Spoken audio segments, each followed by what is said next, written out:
Welcome in, guys. We are continuing our predictions. We've got a beautiful Rose Bowl style matchup between USC and Michigan on the road, or USC at Michigan in Ann Arbor. But before we get there, I want to shout out the fact that we are now sponsored by SeatGeek. Guys, I personally love SeatGeek. It's super easy to use. I love that it shows me what a good deal is on the seats as I'm going to get them. I've used them for every major sporting event I've went to. You can get your chance to use SeatGeek using our code 3BoldTakes. You get $20 off with your first purchase. That's 3BoldTakes at SeatGeek. Now, guys, let's go ahead and get into this game. Look, USC favored by 6 points in Ann Arbor, 230. What are you thinking, Chase? Oh, dude, I'm so glad you went to me first. I chose the Michigan game last week, and I told each and every one of you what was going to happen. Well, 2 weeks ago, whatever it was, the Texas game. And I'm going to tell you how it is again. Sharon Moore walked in this season and said, you know what? Here's a wheel. Let me reinvent it. You started a kid that, while great backstory, was a walk-on for a reason, and he showed it this past week with 3 interceptions. And I think the first half, you had a kid last year that was playing meaningful snaps in Alex Orji, and you decided, hey, for some reason this offseason camp, I'm going to go with Davis Warren. No clue why. And then you abandoned the identity that Harbaugh had set up for the past 3 years while cheating games. But he did set up with Donovan Edwards. There's a reason, and I don't want to get too crazy. I'm the younger crowd, so this makes more sense and it resonates with me. But there was a reason Donovan Edwards was on the CFB 25 game, whatever it's called, cover. There we go, the cover. There's a reason.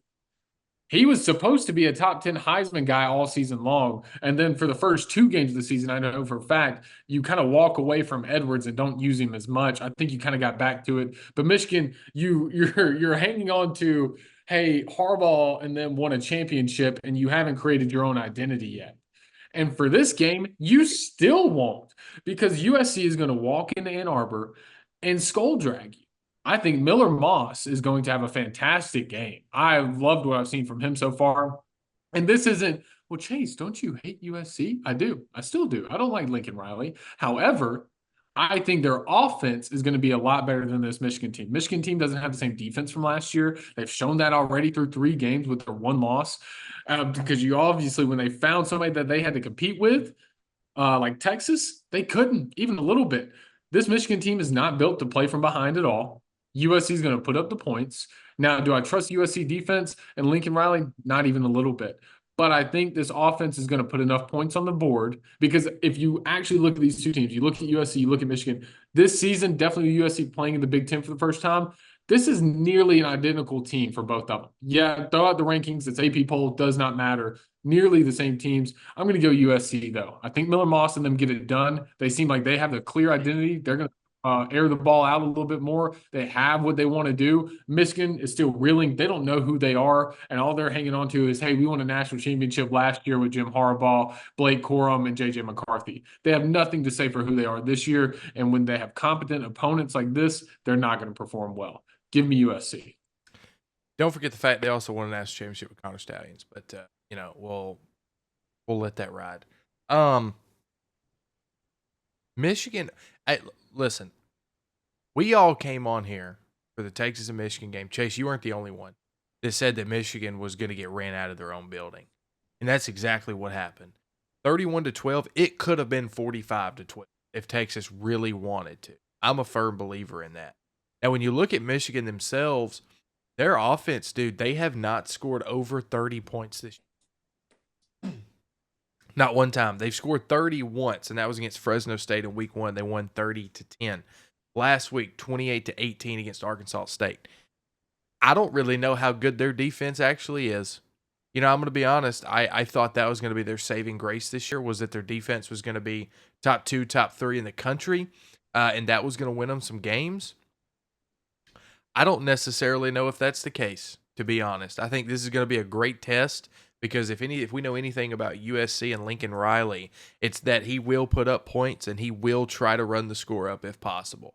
And so if that's possible in this game, he will do it. I'm taking USC. I don't give a rat's behind if USC doesn't have a defense. They don't have to have one against this atrocious Michigan offense here. So, I would assume that USC's defense is a little bit better than Fresno State. I would assume that their defense is a little bit better than Arkansas State. So if you take that in consideration, Michigan is not going to score more than 30 points, and USC will score more than 30 points. So give me USC to win this game. They're a 5.5, 6-point favorite, depending upon where you look. I'm taking USC and the points here. I think they win by 10+ points in Ann Arbor, Michigan. I'm so tired of talking about this atrocious Michigan team. Oh my goodness. Yeah, Freddie, let them have it, man. So you look at this game, y'all have already kind of hit on all the major points here, right? Like my big question mark with USC is you're not have yet played a team who's going to be able to push you around physically on the line of scrimmage in the run game like Michigan can do.